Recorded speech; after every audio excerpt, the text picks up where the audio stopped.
तो आप सभी कैसे हैं? आई होप आप सभी अच्छे होंगे और अपनी पढ़ाई कर रहे होंगे। आज हम फिर एक नए वीडियो के साथ यहाँ पर आ चुके हैं। जैसा कि अभी तक हम ज्योग्राफी में हम लोगों ने फिजियोग्राफिक डिवीज़न को पढ़ लिया था। फिजियोग्राफिक डिवीज़न को हमने कंप्लीट कर लिया था, ठीक है। आज हम उसके सेकंड पार्ट पर डिस्कस करेंगे। जैसे कि हमने बताया था कि हम ज्योग्राफी के सभी पार्ट को वन बाय वन डिस्कस करेंगे। फर्स्ट में स्टार्टिंग में हमने क्या डिस्कस किया था कि नेबरिंग कंट्री को डिस्कस किया था। इसके बाद सेकंड में हम लोग डिस्कस किए थे कि उत्तर पूर्वी जो पर्वतीय क्षेत्र है उसको डिस्कस किया था, ठीक है। उत्तर पूर्वी जो पर्वतीय क्षेत्र है उसको हमने डिस्कस किया था, ठीक है। और आज की क्लास में हम लोग डिस्कस करने वाले हैं उत्तरी मध्यवर्ती मैदान के मतलब गंगेटिक प्लेन के बारे में डिस्कस करेंगे, ठीक है। इसके बारे में डिस्कस करेंगे, गंगेटिक प्लेन के बारे में जो है हम लोग डिस्कस करेंगे। इस क्लास में हम सारा कवर अप करेंगे जितने भी क्वेश्चन आते हैं मैदान के, उत्तर भारत के मैदान के, जो कि गंगा और यमुना नदी के बीच का क्षेत्र कहलाता है। तो हम लोग इसके बारे में वन बाय वन डिस्कस करेंगे। आज की क्लास हमारी बहुत अच्छी होने वाली है। इसके बाद हम किस में जाएंगे, प्लेट्यू में जाएंगे। और इसके बाद जो हमने जैसे हम बताया था वन बाय वन 5 डिवीज़न में डिवाइड किए थे, सारा हम लोग इसके बाद कवर अप करते हुए चलेंगे। तो आज की क्लास का स्टार्ट करने से पहले आज के मोटिवेशन थॉट पे हम डिस्कस करेंगे, जो कि हम हमेशा क्या करते हैं जब भी हम कोई क्लास स्टार्ट करते हैं तो एक मोटिवेशन थॉट को डिस्कस करते हैं, इसके बाद हम लोग आगे बढ़ते हैं। तो आज का हमारा मोटिवेशन थॉट बी पॉजिटिव होने से है, ठीक है। तो ना पूछ मेरी मंजिल कहाँ है। लोग पूछते हैं कि तुम्हारी मंजिल what do you want to become. तो पूछना अपनी मंजिल को नहीं पूछना है, ना पूछ मेरी मंजिल कहाँ है, अभी तो सफ़र का इरादा किया है। तो लोगों का कहता है कि अगर हमें कुछ बनना है, मान लीजिए कोई आदमी सबसे पहले क्या करता है, अपना एक एम सेट कर लेता है कि हमें यहाँ पे पहुँचना है, ये हमारा ऑब्जेक्ट है। Object should be clear. Always क्या हो जाना चाहिए, हमारा ऑब्जेक्ट शुड बी क्लियर होना चाहिए। और ऑब्जेक्ट के प्रति क्या होना चाहिए, डेडिकेशन होना चाहिए कि नहीं हमें वो करके दिखाना है तो दिखाना है। तो मंजिल क्या होना चाहिए, ना पूछ मेरी मंजिल। अगर आपसे कोई पूछता है, एक व्यक्ति है दूसरे व्यक्ति से क्या बोलता है, ना पूछ मेरी मंजिल कहाँ है, अभी तो सफ़र का इरादा किया है, ना हारूंगा हौसला चाहे कुछ भी हो जाए, ये मैंने किसी और से नहीं खुद से वादा किया है।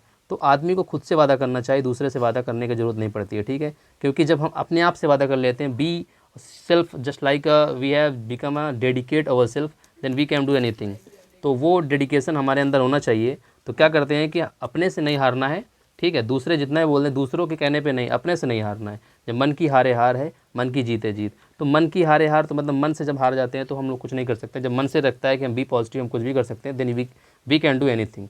तो कोई भी एम जो होता है, कोई भी हमारा टारगेट छोटा बड़ा नहीं होता, बस उसके प्रति डेडिकेट होना चाहिए और आगे बढ़ना चाहिए। तो दोस्तों हम लोग बात कर रहे थे डेडिकेशन। दोस्ती थोड़ा सा पॉइंट में डिस्कस हो, तो हम लोग इसका डिस्कस कर चुके हैं कि हमने जो है, हम लोग को पहले अपने आप को कहा हमारे एम के प्रति क्या होना चाहिए, हमारा एम जो है क्लियर होना चाहिए।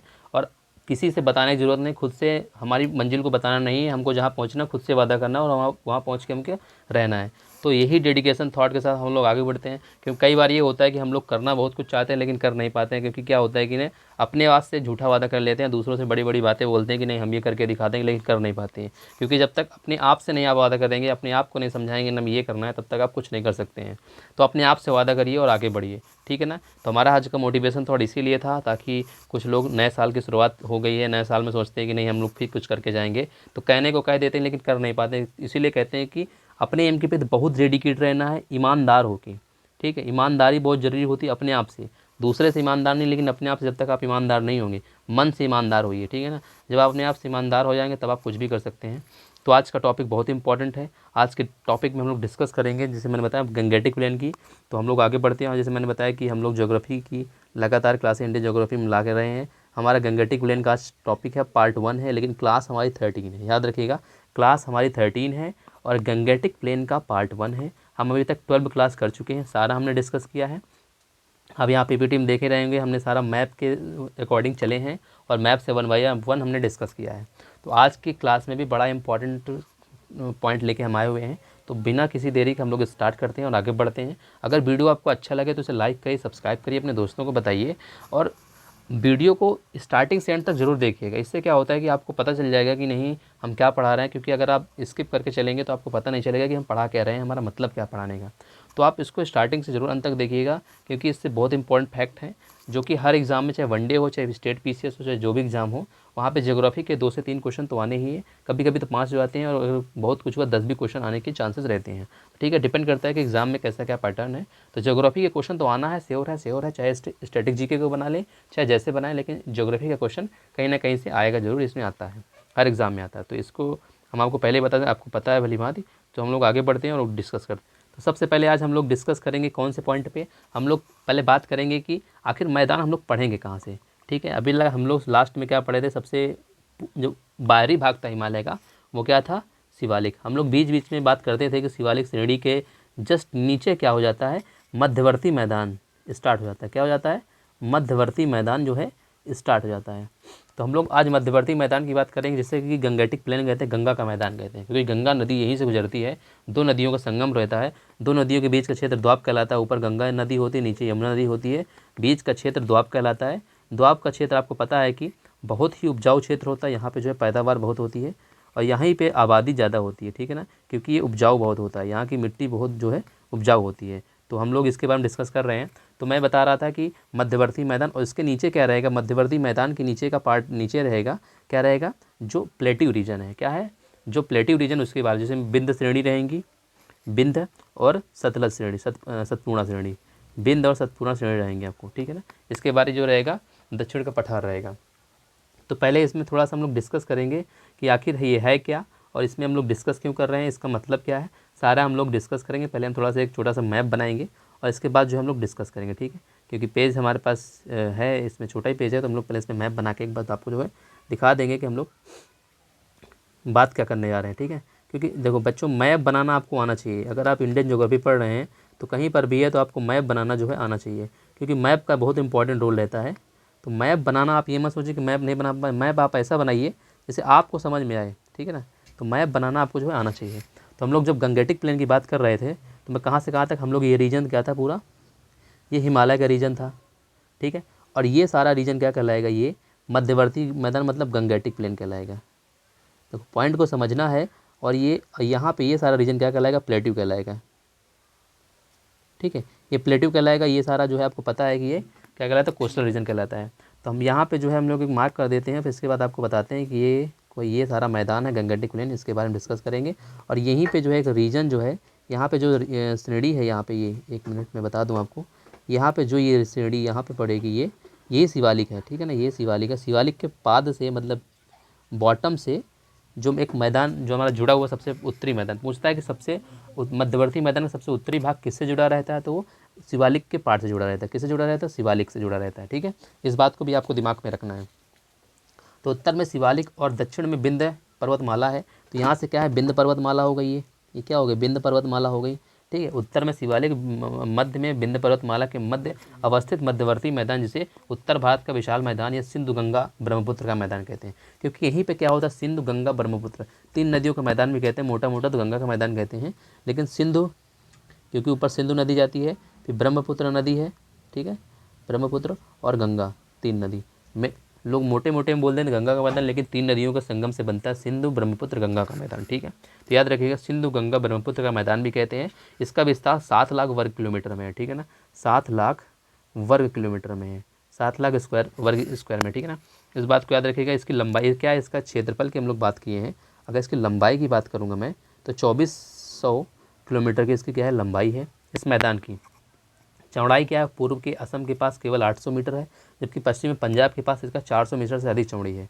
तो मतलब असम के पास जब आप लोग पहुँचेंगे तो ये थोड़ा सक्रिय हो जाती है। क्या हो जाती है, सक्रिय हो जाती है। लेकिन पंजाब के पास क्या रहता है, ये चौड़ी है, लगभग 400 किलोमीटर का है इसका चौड़ाई। इसमें जो है 80 किलोमीटर की चौड़ाई है असम के पास। कहाँ पे, असम के पास। ठीक है, ये बात याद रखिएगा, असम। तो आपको देखने से मैप लगता है कि असम के पास सकरा रास्ता है और जो है कहाँ पे इसका जो है चौड़ा एरिया है। तो भौगोलिक दृष्टिकोण से अगर देखें तो इस मैदान का विस्तार असम, पश्चिम बंगाल, झारखंड, उत्तर पूर्वी भाग, बिहार, यूपी, एनसीआर जैसे कि नॉर्थ कैपिटल रीजन जैसे दिल्ली से कहते हैं, उत्तराखंड के दक्षिणी और हरियाणा और पंजाब जैसे राज्यों में है। तो ये तो आपको पता होना चाहिए कि कहाँ कहाँ है। मेनली तो आप पढ़ते हैं उत्तर पूर्वी, बिहार, यूपी का नाम आता है, एनसीआर आता है, झारखंड, पश्चिम बंगाल, उत्तराखंड का दक्षिणी भाग हो गया और पंजाब, हरियाणा, ये सारा क्या आता है, उत्तर पूर्वी जो है मध्यवर्ती मैदान में आता है। ठीक है, अब आगे डिस्कस करते हैं और बात करते हैं कि इसके बाद तो आगे के पॉइंट पे हम लोग डिस्कस करते हैं कि यहाँ पे जो है बहुत बड़ी बात आती है कि ये मैदान जो है मोनोटोनस है। मतलब मोनोटोनस का मतलब क्या होता है कि उच्चावच की विषमता का होना, मतलब कहीं पर जैसे मतलब बिल्कुल प्लेन है तो कहीं पे हल्का से उठा हुआ है, कहीं पे उबड़ खाबड़ है, यहाँ पे क्या है, मोनोटोनस लगता है। परंतु इस मैदान में गोखुर झील, टाल, जल्ला, बील, चौर जैसे मतलब एक रूपता में भंग कर देते हैं। मतलब यहाँ बीच बीच में क्या नदियाँ आई तो नदियों के आने से 1 मिनट में बात करता हूँ। अब जैसे मैं इसको थोड़ा मिटाऊँगा, हाँ, तो यहाँ पे जैसे मान लीजिए नदियाँ आई, ऐसे करके नदियाँ आ रही है, तो नदियाँ आई और यहाँ से नदी कट गई है, नदी कट गई, इतना पार्ट कट गया तो ये गोखुर कहला दिया। ये क्या कहलाया? गोखुर। तो यहाँ जो मोनोटोनस या विषम रूपता दिखती है तो गोखुर झील बन गई यहाँ पे, ठीक है। और बीच बीच में क्या लगता है? टाल बन जाता है, जल्ला, भील, ये छोटी छोटी आकृतियाँ होती हैं, इनके बारे में डिस्कस करेंगे। इत्यादि की जो थोड़ा थोड़ा बन जाते हैं, इनमें भंग एकरूपता जो होती है इसमें, कि मैदान पूरा प्लेन है तो उसकी एकरूपता को भंग कर देता है। इस मैदान में क्या होता है? जलोढ़ की गहराई कहीं पर 2 किलोमीटर से भी अधिक मिलती है तो कहीं पर गहराई में भिन्नता है। मतलब जलोढ़ मिट्टी जो होती है, मुख्यतः जलोढ़ मिट्टी जो बुन पाई जाती है, इसमें भी भिन्नता देखने को मिलती है, ठीक है। यह भी याद रखिएगा, जलोढ़ मिट्टी में भिन्नता देखने को मिलती है। तो उसकी संरचना को देखा जाए, इसी कारण कहते हैं इस मैदान की उत्पत्ति के संदर्भ में जो है कि जो भिन्नताओं के संदर्भ में ही सिद्धांत दिए जाते हैं। तो कई सिद्धांत दिए गए हैं, लेकिन सभी सिद्धांतों में क्या बताया गया है कि सभी सिद्धांतों में इस मैदान की उत्पत्ति को अवसादों के निक्षेपण की प्रक्रिया के रूप में स्वीकार किया गया है। मतलब इस मैदान की जो उत्पत्ति हुई है, उत्पत्ति की जो कई सिद्धांत दिए गए, तो उसमें जो है एक महत्वपूर्ण जो सिद्धांत को माना गया है उसमें है कि अवसाद जो थे, अवसादों के जो है अवसादों के निक्षेपण से इसकी उत्पत्ति हुई है। जैसे नदियाँ ऊपर से आती है, कंकड़ पत्थर लेके गंगा यमुना नदी जो आई, गंगा यमुना नदी ऊपर से आई, गंगोत्री और यमुनोत्री ग्लेशियर से आई। ये लोग अपने साथ जो कंकड़ पत्थर छोटे छोटे लाती हैं और यहाँ पर छोड़ती हुई बहती चली जाती हैं। तो हम लोग बात करेंगे अभी बांगर, खादर, सारी चीज़ों की बात करेंगे। तो उसमें क्या रहता है कि ये जो है निक्षेपण से मैदान की उत्पत्ति हुई अवसाद है। जो नदियाँ छोटे छोटे पत्थर कंकड़ लेके आती है उन्हीं को अवसाद बोलते हैं। छोटे छोटे जो कंकड़ पत्थर लेके आएगी उन्हीं को क्या बोलेंगे? अवसाद बोलेंगे। तो जलोढ़ क्या होता है? नदियों द्वारा बहा कर लाई गई मिट्टी को जलोढ़ कहते हैं, याद रखिए, ठीक है ना। तो नदियों द्वारा जो मिट्टी बहा कर लाई जाती है उसे क्या बोलते हैं? जलोढ़ बोलते हैं, ठीक है। अब आगे हम लोग इसी जो है मैप में हम लोग डिस्कस करेंगे, थोड़ा सा एक पार्ट और डिस्कस करेंगे ताकि आप लोग को जो है पिक्चर आपके दिमाग में बन जाए और जो है आप सही से इसको जो है समझ पाएँ। क्योंकि हमारा मतलब है आपको जो है समझाना सारी चीज़ें, और अगर आप समझ गए सारी चीज़ें तो फिर आपको जो है बार बार कहने की ज़रूरत नहीं पड़ेगी, आप जो है सही से उसको समझ जाएंगे। तो ये यहाँ तक आपको समझ में आ गया। जैसे मैं बात करता हूँ कि ये सिंधु का मैदान हो गया, सिंधु नदी द्वारा मैदान बनता है, सिंधु क्षेत्र का मैदान हो गया, क्योंकि सिंधु नदी यहाँ से निकली यहाँ पे आ गई, ठीक है। अब यहाँ से जो है उत्तराखंड है, यहाँ से गंगा नदी ऐसे करके निकली यहाँ पे जो है 1 मिनट, तो यहाँ पे गंगा नदी ऐसे करके यमुना नदी आके यहाँ पे इलाहाबाद में मिल गई, ठीक है। यमुना नदी यहाँ पे, ये गंगा हो गई, ये यमुना हो गई, और ये इसके जो बीच का मैदान यही क्या कहलाता है? गंगेटिक प्लेन कहलाता है, ठीक है। तो सिंधु नदी निकली, ब्रह्मपुत्र नदी इधर से निकलती है, ये क्या कहते सांगफो नदी होती है यहाँ पे, ये भी है, बांग्लादेश में मिल जाती है, बांग्लादेश का रीजन है। तो सारा आपको इतना पता होना चाहिए, सारी चीज़ें छोटी छोटी चीज़ें हैं। तो इसको उत्पत्ति के लगभग कई सारे फैक्ट हैं, तो मैं कुछ चीज़ों के बारे में डिस्कस करूँगा। ज़्यादा मैं आपके साथ डिस्कस नहीं करने वाला, क्योंकि हम लोग जो है वनडी एग्ज़ाम को लेकर पढ़ रहे हैं और हम लोग जो है ज़्यादा इसके फैक्ट पे ही डिस्कस करेंगे, ठीक है ना। तो यहाँ पे कई सारे सिद्धांत दिए गए हैं, इनमें से कुछ सिद्धांतों के बारे में डिस्कस करूँ। पहला सिद्धांत क्या था कि सागर का अपगमन था। सागर का अपगमन मतलब सागर अपगमन, सागर पहले था और नीचे चला गया। यहाँ पे मान लीजिए पहले पानी भरा हुआ है, अब किसी कारण से पानी यहाँ पे नीचे बह के यहाँ पे चला आएगा, तो यहाँ पे मैदान हो गया ना, यहाँ का पानी यहाँ चला गया तो यहाँ पे खाली स्थान हो गया, पानी नीचे चला गया, तो सागर का अपगमन कहलाया। दूसरा सिद्धांत था भ्रंश द्रोणी का अंतःभ्रमण। भ्रंश द्रोणी का अंतःभरण, अंतःभरण शब्द से ही लग रहा होगा कि भ्रंश द्रोणी, जो छोटे छोटे भ्रंश बने, द्रोणी बने, उनका अंतःभरण हो गया, मतलब भर गए। टेथिस के अवशेषों का अंतःभरण, जो टेथिस सागर था उसके अवशेषों का अंतःभरण, टेथिस सागर के अवशेषों का अंतःभरण, अवशेषों का अंतःभरण, ठीक है। टेथिस सागर के अवशेषों का अंतःभरण, ये भी हो गया एक पार्ट। तो सारा ऐसे करके जो है हम लोग 3 इसके जो है मेन जो सिद्धांत हैं उनके वो हैं, और जो है इन्हीं सिद्धांतों से जो है इसकी उत्पत्ति को माना जाता है। कुछ लोग इसको मानते हैं कि भ्रंश द्रोणी का अंतःभरण से हुआ है, कोई सागर का अपगमन मानता है। तो इसमें क्या होगा, मैदान की उत्पत्ति सागरी जल के पीछे हटने से, मैंने बताया सागर जल के पीछे हट गया तो मैदान की उत्पत्ति हुई। भ्रंश द्रोणी का इस सिद्धांत के अनुसार ये बताया गया कि शिवालिक और बिंद पर्वत के बीच एक भ्रंश द्रोणी की उत्पत्ति हुई, जिसमें हिमालयज नदियों द्वारा लाए गए अवसादों को भर दिया गया। हिमालय से ही नदियाँ निकली हैं, वही नदियों द्वारा निक्षेपण हुआ है। टेथिस अवसाद के मतलब ये हुआ कि सिद्धांत के अनुसार ये बताया गया कि कुछ जो बचा हुआ हिस्सा रह गया था हिमालय का उत्पत्ति के समय, वो हिमालय की नदी द्वारा लाया गया और इसमें जो है इसको जो है भर दिया गया करके इसकी जो है उत्पत्ति को माना जाता है, ठीक है। और एक लास्ट सिद्धांत अभिनव मत है, तो सिद्धांत अलग अलग है, ठीक है ना। तो हम लोग इन सिद्धांतों में ज़्यादा डिस्कस नहीं करेंगे। जो इम्पोर्टेंट है कि मैदानी भाग का विभाजन किन किन आधारों पर किया गया है, उन आधारों को हम डिस्कस करेंगे, क्योंकि वहीं से क्वेश्चन आता है। तो हम इन आधारों को डिस्कस करते हुए आगे बढ़ेंगे, ठीक है। तो जो आधार माने गए हैं उन आधारों के बारे में हम थोड़ा एक छोटा सा मैप बना लेते हैं कि आधार क्या है। विभाजन का आधार, ठीक है ना। तो यहाँ पे हम विभाजन की बात करते हैं। किसकी बात करते हैं? विभाजन। सबसे पहले बात करेंगे मैदान का विभाजन। तो विभाजन जो करेंगे हम लंबवत करेंगे, मतलब ऊपर से नीचे की ओर ऐसे करके करेंगे, ठीक है ना।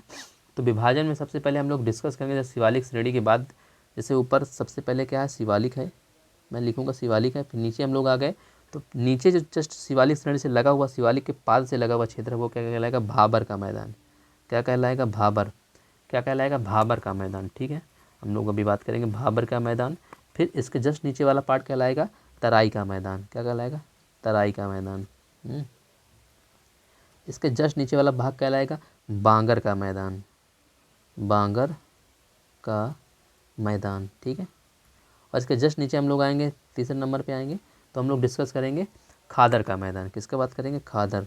खादर का मैदान, ठीक है। और फिर इसके बाद हम लोग आएंगे, खादर का मैदान हो गया। तो ऐसे करके हम लोग सारे जो है पार्ट को डिस्कस करेंगे। खादर का मैदान, ठीक है ना। बाबर, तराई, बांगर, खादर, ठीक है ना। तो एक थोड़ा ट्रिक मैं बता देता हूँ आपको, जो है आपको थोड़ा सा रहेगा कि थोड़ा सा आप जो बिहारी लोग होंगे तो वो बोलते हैं भात खाबो। खाबो, तो आप समझिए भात का मतलब भावर, ता से तराई, बो पहले लाएंगे, बो को पहले लाएंगे तो बांगर हो गया, और इसको बाद में ले जाएंगे तो खादर हो गया। क्या हो गया? खा से खादर, तो खादर बाद में आ गए। तो भावर, तराई, बांगर, खादर, ठीक है। तो बांगर के बाद क्या? बंगरा गए, ऐसे बोलते बंगरा गए तो खादर खा लिए गया, बांगर को खा लिया गया, तो बांगर खादर। तो ऐसे करके एक ट्रिक रहती है कि सीक्वेंस कैसे है। शिवालिक के बाद बाबर है, सॉरी भाबर है, बाबर, बाबर से भाबर याद कर सकते हो, ऐसे भी याद कर सकते हो। बाबर सबसे पहले आया तो बाबर में मुगलों में आया, तो बाबर से भाबर, भाबर तराई भात, तो खाबो बो पहले आ जाएगा तो बांगर खादर, बांगर को खा लिया गया तो बांगर खादर। तो ठीक ऐसे बन सकते हो कि भाबर आया, तराई के मैदान में लड़ाई किया, भाबर मतलब बाबर, भाबर तराई, और बांगर को खादर खा लिया गया, खादर। तो ऐसे करके आप ट्रिक को याद रखिएगा। ट्रिक का बहुत इंपॉर्टेंट है, मैं बता रहा हूँ। ट्रिक से क्या होता है, कभी चीज़ें स्किप नहीं होती हैं, और जो दिमाग में रहता है वो बना रहता है, ठीक है। तो ये सारी चीज़ें हैं। अब हम लोग आज की स्लाइड में आते हैं, और स्लाइड में आके डिस्कस करते हैं पॉइंट वाइज पॉइंट को, क्योंकि हम लोगों ने मोटा मोटा सारा कुछ डिस्कस कर लिया है, और इनके बारे में हम लोग एक बार स्लाइड में आके डिस्कस कर लेते हैं। फिर हम सारे पॉइंट को जो है देखते। तो स्लाइड में हम लोग डिस्कस करने जा रहे हैं कि स्लाइड, जैसे मैंने बताया था कि स्लाइड में हम लोग डिस्कस करेंगे, इसके बाद हम लोग जो है आगे डिस्कस करेंगे। तो स्लाइड में हम लोग पॉइंट जो डिस्कस करने जा रहे थे, इसका परिचय डिस्कस करेंगे, उत्तर भारत के मैदान का परिचय डिस्कस करेंगे। इसके बाद हम लोग जो डिस्कस करेंगे, हाँ तो हम लोग इसके बारे में जो परिचय कर रहे थे तो परिचय पहले डिस्कस करेंगे, और वर्गीकरण, क्लासिफिकेशन, और फिर हम लोग जो है विशेषताओं के बारे में, फॉर्मेशन फीचर्स, फिर अन्य तत्व के बारे में हम डिस्कस करेंगे, ठीक है। तो ये बात को भी दिमाग में आपको रखना है। तो यहाँ पे जो एरिया दिखाया गया यही सारा क्या है? मैदान कहलाएगा, उत्तर भारत का मैदान कहलाएगा। इसके विषय में सारा ऐसे करके डिस्कस करेंगे हम लोग का सीक्वेंस ऐसे ही रहेगा, ठीक है। आप लोग आगे पढ़ते हैं और डिस्कस करते हैं। परिचय में पहले हम डिस्कस करेंगे कि हिमालय का दक्षिणी और प्रायद्वीपीय पठार के उत्तर में होता है, ठीक है। जैसे उत्तर का मैदान यहाँ पे दिखाया गया है, तो दक्षिणी का पठार और उत्तर का पर्वतीय क्षेत्र इसके बीच में है। तो क्या है? मैदानी क्षेत्र बीच में, जैसे कि हम लोग यूपी वाले ऐसे यहीं पर रहते हैं ना, तो बीच के क्षेत्र में रहते हैं, ठीक है। इस क्षेत्र का क्षेत्रफल की बात करेंगे तो 7.8 लाख मैंने बताया, और 32,000 की लंबाई है, 24,000 कहीं 32,000 ऐसे करके लिखिए। हम लोग 24,000 बात किए थे, तो ये भी याद रखिएगा। और पश्चिम से पूर्व की ओर इसकी चौड़ाई हमने 400 से 80 करे थे, तो 300 से ये लिखा हुआ है। तो थोड़ा सा दिमाग में ऐसे रखना चाहिए, मोटा मोटा आपको याद होना चाहिए कि 2400 3200 ऐसे करके जो है थोड़ा सा रहना चाहिए, ठीक है। जलोढ़ मिट्टी के निक्षेप से हुआ, ये भी याद रखें। जलोढ़ मिट्टी किसे कहते हैं मैंने बता दिया था, तटीय मैदान है, ठीक है। 1000 से 200 मीटर की इसकी क्या अवस्था क्या है? एलुवियल डिपॉजिट, जो मीटर की मतलब चौड़ाई है इसकी, ठीक है ना। तो अवस्था इसकी क्या है?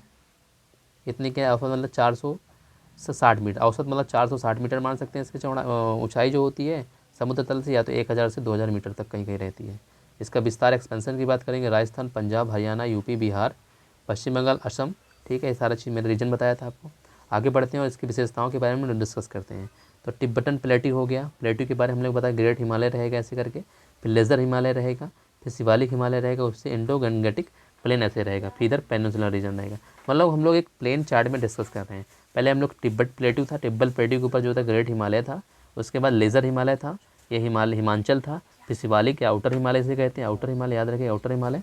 और इसके बाद हम लोग डिस्कस क्या किए थे, हम लोग डिस्कस इंडो गंगेटिक प्लेन के बारे में डिस्कस किए थे। इसके बाद पेनिनसुला रीजन था, ठीक है ना, कौन था, पेनिनसुला रीजन था, इसके बारे में हम लोग डिस्कस किए थे। अब हम लोग आगे बढ़ते हैं और आगे इसके बाद सारे डिस्कस करते हैं और बात करते हैं सिंधु गंगा ब्रह्मपुत्र के नदियों द्वारा प्रायद्वीपीय भाग से आने वाली उत्तर प्रवाही नदियों के निक्षेप क्रिया से निर्मित निक्षेपणात्मक मैदान। कौन सा, निक्षेपणात्मक, मतलब निक्षेप से बना है, एलुवियल, ठीक है।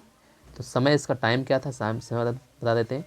इपॉच क्वार्टरनी युग से प्लिस्टोसिन पीरियड तक सबसे नवीन स्थलाकृति है। ये कौन सी स्थलाकृति, सबसे नवीन, मतलब सबसे बाद में बनी है। पहले पहाड़ पठार सारा बन गया था, इसके बाद में बना था। तो इसके पीरियड याद रखिएगा कि क्वार्टरनी युग से लेकर प्लिस्टोसिन पीरियड तक था, ठीक है, याद रखिएगा सारा। इसमें मैं अभी जूम करके आपको दिखा देता हूँ ये चीज़ें जो है सारा। इसका ईरा दिया हुआ है, eon, era, period, epoch, life form, North American event, सारी इसकी चीज़ें में फैक्ट दी हुई कैसे क्या बना हुआ है, ठीक है। तो इसके बारे में हम लोग ज़्यादा डिस्कस नहीं करें क्योंकि ये सारी चीज़ें बहुत कम पूछी जाती है, ज़्यादा इसमें जो है नहीं आता है, तो इसमें हम लोग डिस्कस नहीं करें। मैंने बताया था ना कि जब वर्ल्ड ज्योग्राफी पढ़ाऊँगा तो उसमें मैं ईरा के बारे में बताऊँगा, पीरियड क्या होता है बताऊँगा, इपॉच बताऊँगा, फिर इसके बारे में सारे जो है डिस्कस करूँगा कैसे कैसे लाइफ रिफॉर्म हुआ, कैसे कैसे ज्योग्राफी में इनका अस्तित्व आया, सारा हम लोग जो है डिस्कस करेंगे, ठीक है। ये चीज़ें जो है मैं आगे वाली क्लास में डिस्कस करूँगा, आप इसमें घबराइएगा नहीं। इसकी विशेषताएं पूछते हैं तो उसमें डिस्कस कर लेते हैं कि मैदान क्या होता है। ये नदियों और उपजाऊ मिट्टी दोनों क्या होता है सर्वाधिक, मैदान में क्या होता है, नदियाँ होती हैं और जहाँ पे उपजाऊ मिट्टी होगी वहीं पे सर्वाधिक क्या होगी, जनसंख्या होगी। मतलब कि जनसंख्या क्या होती है, डिपेंड होती है नदियों पर और उपजाऊ मिट्टी पर, क्योंकि जनसंख्या वहीं पर रहती है जहाँ पे जो है उपजाऊ मिट्टी रहेगी, क्योंकि उनको क्या करना रहता है, किसान खेती करना रहता है। तो उपजाऊ मिट्टी की बहुत बड़ी उपलब्धता होनी चाहिए, वहीं पे जनसंख्या रहती है सबसे ज़्यादा, ठीक है। इसीलिए देखा जाता है कि जहाँ पे ज़्यादा अच्छी मिट्टी रहेगी वहाँ पे जनसंख्या ज़्यादा रहती है, घनी जनसंख्या रहती है। तो अवसादी चट्टानों वाले हिमालय से मैदान में प्रवेश करती है। तो अवसादी चट्टान ऊपर है हिमालय के, उससे हिमालय से मैदान में प्रवेश होता है। अवसादी चट्टानों वाले हिमालय से मैदान में प्रवेश करते हैं हम लोग। फिर इसमें जो चेंज ऑफ रूट होता है, कैसे होता है, जब चेंज रूट हो जाता है, मतलब कि ऊपर क्या अवसादी चट्टान है, नीचे जैसे मैदान में आते हैं तो मैदान में प्रवेश किया तो जलोढ़ मिट्टी आ गई। तो जैसे ही जलोढ़ मिट्टी में नदियाँ आती हैं, नदियों के बारे में बात हो रही, नदियाँ आई तो नदियाँ जब अपना मार्ग परिवर्तित कर देती, चेंज ऑफ रूट, तब क्या हो जाता है, बाढ़ का कारण बनता है। जैसे मान ली नदियाँ यहाँ से ऐसे करके आ रही हैं, सीधा इनका रूट है, जब कभी ज़्यादा पानी का फ्लो हुआ तो ये नदियाँ अपना रास्ता चेंज करके इधर से बहने लगती हैं। भाई यहाँ पे जो है आदमी लोग मतलब जनसंख्या रह रही है, तो यहाँ जब फ्लो करके अपना अपना किनारा तोड़ के बहती है तो इस क्षेत्र में बाढ़ आ जाएगी किनारे के। तो अधिकतर जो आसपास के 20-20 किलोमीटर के रीजन होते हैं नदियों के आसपास के, वो ज़्यादा प्रभावित होते हैं क्योंकि वहाँ पे बाढ़ आने की संभावना ज़्यादा रहती है, नदियाँ अपना रूट परिवर्तित करती हैं, ठीक है। अनेक मेनी डिपॉजिट्स से क्या होता है, लैंडफॉर्म बनते हैं। जैसे कि लैंडफॉर्म कौन कौन से बनते हैं, नदी द्वीप बन जाता है, डेल्टा बन जाता है, एस्चुरी बन जाता है। तो ये कैसे बनते हैं, नदी के द्वारा बनते हैं, नदी द्वीप डेल्टा एस्चुरी, ठीक है। स्लो ग्रेडियंट क्या होता है, जहाँ पे मंद ढाल होगा, मंद हल्का हल्का ढाल होगा, वहाँ पे नदी की गति क्या होगी, मंद होगी, ठीक है। उससे कैसे क्या बनता है, वितरिका बनता है, ठीक है। जहाँ पे मतलब निक्षेपण करते हैं, जहाँ पे डिपोजिशन होता है, डिपोजिशनल होता है लैंड, तो वहाँ पे कैसे लैंड फॉर्म बनेंगे, डिपोजिशनल से नदी द्वीप, डेल्टा और एस्चुरी बनते हैं। और जहाँ पे नदी धीमे गति से चलती है वहाँ पे वितरिका बनता है, जैसे कि हुगली नदी द्वारा बनाया जाता है। तो पूछता है कि किस नदी द्वारा उत्तर भारत में वितरिका बनाया गया है या डिस्ट्रीब्यूटरी बनाई गई है, तो हुगली नदी द्वारा। कैसे बनता है, मंद ढाल जहाँ पे होता है, तो ये भी होता है। अब हम इसके वर्गीकरण क्लासिफिकेशन की बात करेंगे, हमने अभी डिस्कस किया था। तो इसमें क्या है कि इसकी उत्तर से दक्षिण की ओर कैसे क्या था, भावर था, तराई था, जलोढ़ मैदान, खादर, बांगर। तो हम लोग जो ट्रिक बताए थे उस ट्रिक को आप दिमाग में रखिएगा कि भात खाबो ऐसे करके था, तो वो पहले आ जाएगा और खा पहले आएगा क्योंकि बांगर को खा लिया जाता है, और बाबर पहले आता, तराई के मैदान में युद्ध लड़ा था, तो ऐसे करके भाबर तराई बांगर खादर, ठीक है। तो ऐसे करके आपको याद करना है। जलोढ़ मैदान भी उसी में आ जाता है। अब जलोढ़ मैदान के अंदर खादर और बांगर आते हैं, ठीक है ना। तो खादर बांगर, तो बांगर पहले आता है, खादर बाद में आता है। ये क्या होता है, इसको हमने इसकी आकृति के हिसाब से, भू आकृति के हिसाब से डिस्कस किया है। अगर हम इसको प्रादेशिक विभाजन करेंगे तो पहले राजस्थान का मैदान आएगा, फिर पंजाब हरियाणा का मैदान आएगा। गंगा का मैदान में क्या था, उच्च मध्य अपर। तो गंगा का मैदान 3 भागों में डिवाइड किया गया है, उच्च, अपर, मध्य। हम लोग जैसे यूपी की बात करता हूँ तो ये हम लोग मध्य में रहते हैं। कहाँ पे रहते हैं? ना उच्च में रहते हैं ना मध्य में। ठीक है, हम लोग सॉरी मध्य में रहते हैं, उच्च निम्न के बीच मध्य में रहते हैं हम लोग। ठीक है ना। तो गंगा के अपर मैदान, upper Gangetic plain, middle Gangetic plain, lower Gangetic plain. इसके बाद ब्रह्मपुत्र का मैदान आता है। ठीक है, तो यह भी याद रखिएगा कि राजस्थान पंजाब हरियाणा मैदान, गंगा का मैदान जो कि 3 भागों में बटा हुआ है, अपर, लोअर, मिडिल और ब्रह्मपुत्र का मैदान। ठीक है, अब हम लोग डिस्कस करने वाले हैं कि उत्तर भारत की भू आकृति के बारे में। ठीक है, जो आकृति हमने बताई थी अभी कि उत्तर से दक्षिण को विभाजन हुआ है कि पहले भाबर है, फिर तराई है, फिर जलोढ़ का मैदान, जलोढ़ का मैदान 2 भागों में, खादर, बांगर। तो ऐसे करके तो भाबर की बात हम लोग करेंगे, इसके बाद फिर हम लोग खादर तराई में जाएंगे, फिर जलोढ़ मैदान 2 भागों में, तो खादर और बांगर। पहले बांगर आता है फिर खादर आता है, बांगर को खा लिया गया ऐसे करके। तो हिमालय का ये जो क्षेत्र है ये शिवालिक वाला रीजन है, ये शिवालिक वाला रीजन हो गया। इसके जस्ट नीचे वाला भाग खादर कहलाएगा, जहाँ पे कंकड़ पत्थर छोटे छोटे रहते हैं। इसके बाद तराई का क्षेत्र कहलाएगा, ज़्यादा उपजाऊ होता है। फिर बांगर होता है, बांगर को इधर उधर बांगर हो गया, फिर खादर हो जाता है बीच में। ठीक है, अब इसके बारे में डिस्कस करेंगे। बांगर खादर क्या साराम। नदी द्रोणी होती है, बीच में क्या नदी रहती, 2 बांगर के बीच में नदी रहती है। ठीक है, तो जब कभी आप नदी देखे होंगे, नदी है, नदी के छोटा पास वाला क्षेत्र क्या रहता है, हल्का यहाँ पे क्या रहता है, खाली का क्षेत्र रहता है। यहाँ पे खाली है, यहाँ पे थोड़ा ऊंचा रहता है, तो खाली क्षेत्र बांगर कहलाता है, जो हल्का रहता है, और जो ऊंचा वाला क्षेत्र रहता है वो खादर कहलाता है। ठीक है, इस बात को भी आपको दिमाग में रखना है, क्योंकि यहाँ पे बाढ़ का पानी नहीं पहुँच पाता है। कहाँ पे? खादर में नहीं पहुँच पाता, बांगर में पहुँच जाता है। ठीक, तो यहाँ पे नवीन क्या कहते हैं, मिट्टी का मैदान कहलाता है, नवीन मैदान। तो अभी उसके बारे में डिस्कस कर रहे हैं। तो आपको यहाँ से पता चल गया होगा कि बाबर जो रहता है, भाबर सबसे स्टार्टिंग वाला पॉइंट रहता है। ठीक है, जैसे हम लोग नीचे उतरेंगे पहाड़ी इलाका से, तो पहले वाला क्षेत्र जो हमें मिलेगा मैदानी भाग में वो भाबर रहेगा। अब लोग भाबर को आगे बढ़ते हैं और बात करते हैं, भाबर के बारे में थोड़ा पढ़ते हैं, पॉइंट डिस्कस करते हैं। इसकी लोकेशन शिवालिक के गिरिपाद मतलब बॉटम। ठीक है, शिवालिक के बॉटम से इसकी स्टार्टिंग हो जाती है। सिंधु नदी से तीस्ता नदी तक 8 से 10 किलोमीटर की चौड़ाई है इसमें। इसकी भाबर की चौड़ाई है कहाँ से? सिंधु से तीस्ता नदी तक। और इसका फॉर्मेशन किससे हुआ? हिमालय की नदियों द्वारा लाए गए बड़े बड़े अवसादों से हुआ। जैसे हिमालय नदियाँ नीचे उतरती हैं तो अपने साथ बड़े बड़े पत्थर लाती हैं, तो वो वहीं पे छोड़ देती हैं नीचे उतरते ही, तो क्योंकि उनकी स्पीड कम हो जाती है, गति कम हो जाती है, तो बजरी, कंकड़, पत्थर के निक्षेपण से इन मैदानों का फॉर्मेशन हुआ है। अत्यधिक पारगम्यता के कारण इस क्षेत्र में नदियाँ लुप्त हो जाती हैं। मतलब बड़े बड़े कंकड़ पत्थर रहते हैं तो नदियाँ यहाँ पे लुप्त हो जाती हैं।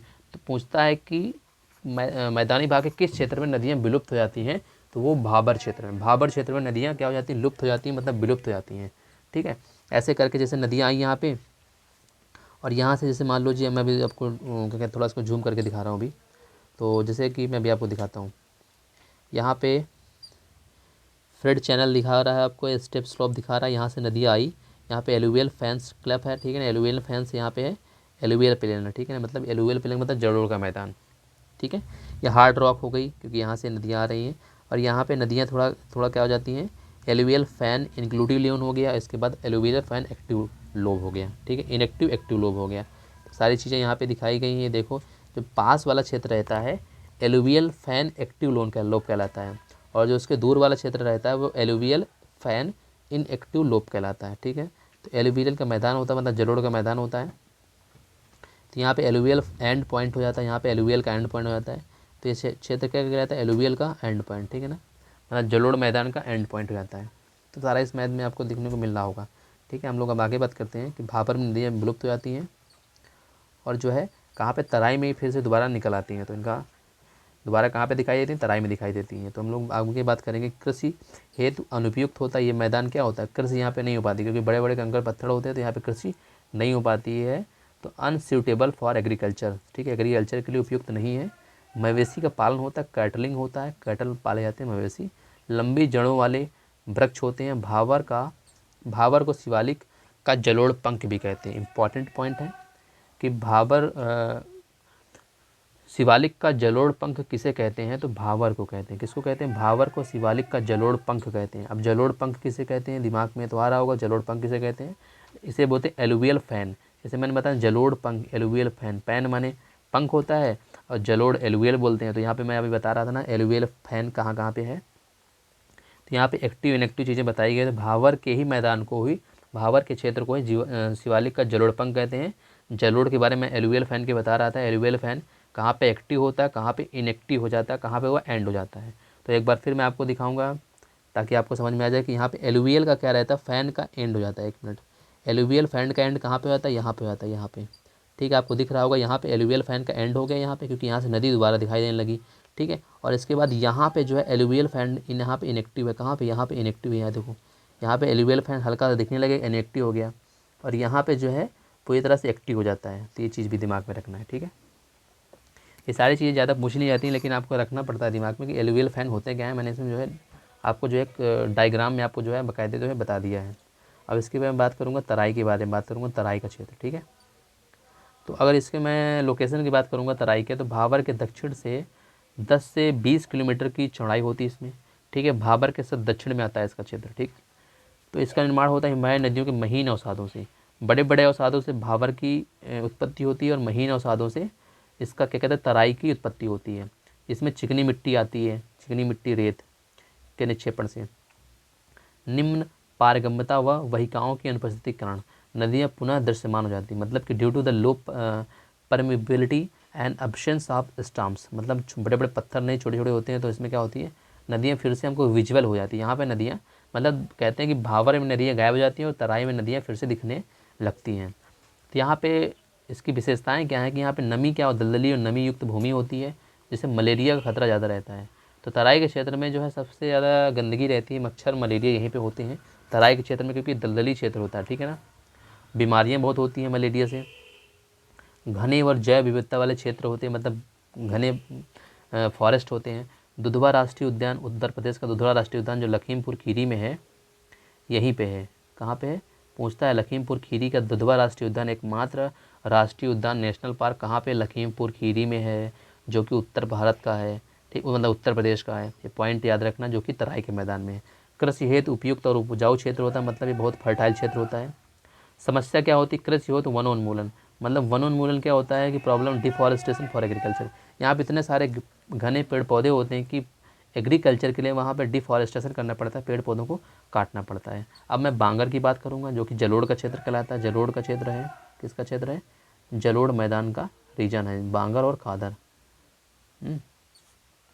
इसके बाद मैं जो है थोड़ा सा उसमें डिस्कस करूँगा, फिर इसके बाद हम जो है अगला डिस्कस करेंगे, फिर आगे डिस्कस करेंगे। ठीक है, तो ये हो गया। तो पुरानी जलोढ़ मिट्टी से निर्मित ऊंची मैदान होता है, क्या ऊंचा मैदान होता है, मतलब यहाँ पे जो है नदियों का बाढ़ का पानी नहीं पहुँच पाता, ऊंचाई का मैदान होता है। यहाँ चूनायुक्त मिट्टी पाई जाती है, चूनायुक्त मिट्टी पाई जाती है, कृषि के लिए अधिक उपयोगी नहीं है। तो पूछता है कि बांगर में कैसी मिट्टी ज़्यादा पाई जाती है, तो चूनायुक्त मिट्टी पाई जाती है, और ये पुराने जलोढ़ से निर्मित मैदान होता है। विशेषताएँ क्या होती है, भूर, इस मैदान में कहीं कहीं अपर्दन के कारण ऊपरी मुलायम मिट्टी हट गई है। ठीक है, और ककड़ीली मिट्टी उभर आई है, जिसे भूर कहा जाता है। तो यहाँ पे भूर भी दिखता है आपको। तो यहाँ पे मुलायम मिट्टी ऊपर चली जाती है, तो ककड़ीली पत्थर कंकड़ वाली मिट्टी रह जाती है, तो उसे भूर कहा जाता है। रेह, रेह क्या होता है, इसी मैदान में रेह भी मिलता है। इस मैदान में कुछ क्षेत्रों में अत्यधिक सिंचाई के कारण मृदा की ऊपरी सतह नमक की तरह सफ़ेद हो जाती है, मतलब कहीं कहीं आप देखे होंगे कि मिट्टी की ऊपरी सतह नमक की तरह लगती है, लगता है कोई नमक है या निरमा है, तो वो हल्का हल्का उसमें चिपचिपाहट रहती है, हल्का हल्का पपड़ी पड़ जाती है, उसे रेह बोलते हैं। तो क्या रहता है कि अत्यधिक वहाँ जब सिंचाई कर दी जाती है, तो मृदा की जो मिट्टी की ऊपरी परत होती है वो निकल जाती है, सफ़ेद परत जम गई है, जिसे रेह या कलर कहते हैं। क्या कहते हैं, रेह या कलर कहते हैं। तो अत्यधिक सिंचाई के कारण ये होता है कि ऊपरी सतह पर नमक की सफ़ेद परत जम जाती है, उसे रेह बोलते हैं। ठीक है, ये उपजाऊ नहीं होती, ये क्या कहती है, फसल की उर्वरता को ख़त्म कर देती है। तो ये चीज़ें क्या थी, बांगर की विशेषताएं थी। बांगर में भूर और रेह पाई जाती है। रेह को रेह या कलर बोलते हैं, भूर भी बोलते हैं। तो भूर क्या होता है, रेह कहाँ पाई जाती है, बांगर के क्षेत्र में पाई जाती है। अब बात करते हैं खादर या बाढ़ का मैदान। मैंने बताया नहीं, ऊंचाई का मैदान होता है, और यह खादर का मैदान होता है, जो कि कछारी प्रदेश भी कहते हैं। यहाँ पे बाढ़ का पानी पहुँच जाता है। नवीन जलोढ़ मिट्टी, मैंने बताया ना कि ये नीचे वाला जैसे नदी है, नदी का जो खाली स्थान होता है वो क्या कहलाता है, खादर कहलाता है, और ऊंचाई वाला क्षेत्र क्या कहलाता है, बांगर कहलाता है। बांगर में क्या होता है, नवीन जलोढ़ मिट्टी, मतलब बाढ़ का पानी नहीं पहुंच पाता है, तो वो पुरानी जलोढ़ मिट्टी से बना हुआ होता है। और जहाँ बाढ़ का पानी पहुंच जाता है, जो कि खादर का मैदान होता है, वो नवीन जलोढ़ मिट्टी। जबकि जब जब पानी जाता है क्या कहते हैं बाढ़ का, तो वहाँ पे अपने साथ जो अवसादों को छोड़ देता है, तो वहाँ पे एक नई परत जम जाती है मिट्टी की, जिससे वो नवीन जलोढ़ मिट्टी का निर्माण हो जाता है, मतलब नवीन मैदान बन जाता है। तो यहाँ पे क्या होता है, नवीन जलोढ़ से निर्मित निम्न प्रदेश होता है, मतलब लो लैंड होता है। ठीक है, यंग एल्यूवल सॉइल से बना हुआ कौन सा क्षेत्र होता है, खादर का मैदान। खादर प्रदेश में बाढ़ के कारण प्रतिवर्ष मिट्टी का नवीनीकरण होता है। तो मिट्टी का नवीनीकरण किसके कारण होता है? प्रतिवर्ष जब बाढ़ आती है इसके कारण होता है। ये उपजाऊ क्षेत्र बहुत होता है, बाढ़ आती है इसलिए उपजाऊ क्षेत्र, क्योंकि नई नई नवीन जलोढ़ मिट्टी आती है तो कृषि के लिए बहुत उपजाऊ होता है। तो यहाँ पे खेती जो है जो एक कम समय के लिए होती है कि 1 साल के अंदर कट जाए, तो उसके लिए यहाँ पे जो है खेती बहुत अच्छी होती है। इसे पंजाब के बिट भी कहते हैं। इसे क्या बोलते हैं? It is called the bit इन पंजाब। ठीक है, जैसे पंजाब में बहुत ज़्यादा एलुवियल क्षेत्र होता है, बहुत ज़्यादा क्या कहते हैं पैदावार होती है, इसलिए पंजाब का बिट भी बोलते हैं इस क्षेत्र को। कौन सा क्षेत्र? खादर का क्षेत्र, जहाँ बाढ़ का पानी पहुँच जाता है।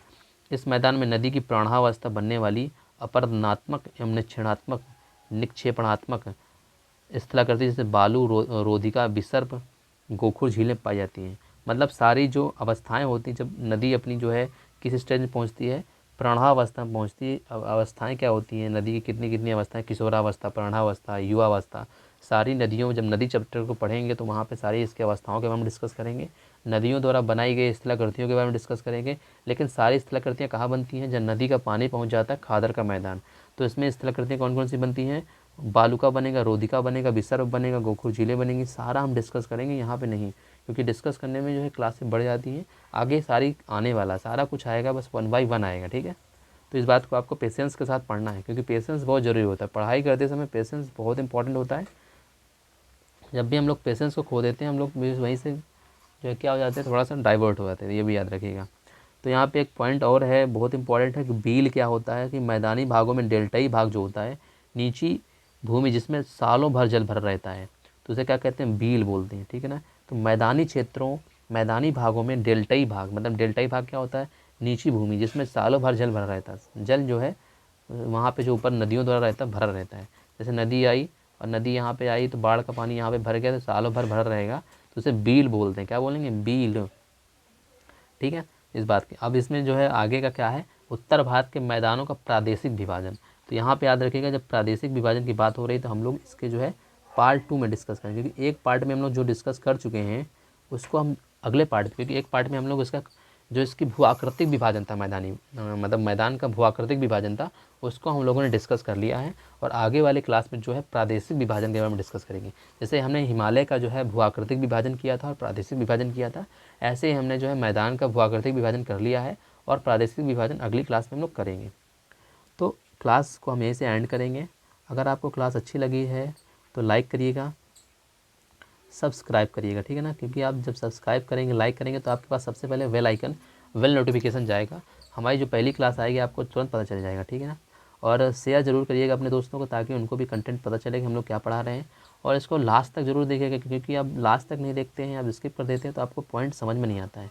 तो वीडियो को देखिएगा, और हमें जो है फीडबैक, हमें ये रहता है कि आप देखें और हमको फीडबैक दें, ताकि हमको पता चले कि हम लोग कंटेंट सही दे रहे हैं कि नहीं। अगर हमें उसमें कोई सुधार करना है तो हम उसमें सुधार भी करें, क्योंकि अगर आपको देखने में अच्छा लग रहा है तो हमें जो है ये आशा करते रहेंगे कि हम आपको अच्छा कंटेंट दे सकें। तो लास्ट तक देखना है आपको, तो देखने में आपको लास्ट तक देखना है। सारा पॉइंट डिस्कस जो हमने किया है, एग्ज़ाम के पॉइंट ऑफ व्यू से बहुत इंपॉर्टेंट है। एग्ज़ाम में सारे पॉइंट ऐसे पूछते हैं, और जो है नहीं कर पाते हैं बच्चे, क्योंकि वो लोग सही से देखते नहीं हैं। तो यहाँ पे सारा हमने वन डे एग्ज़ाम को लेके हमने डिस्कस किया, सारा हम डीप मैंने डिस्कस किए हैं। तो इसी क्लास के साथ हम लोग इस क्लास का समापन करते हैं, और फिर मिलते हैं इसके सेकेंड पार्ट में, पार्ट 2 में मिलेंगे हम लोग आपको। उस पर हम लोग रीजनल डिवीज़न के बारे में डिस्कस करेंगे। तब तक के लिए बाय बाय, टेक केयर।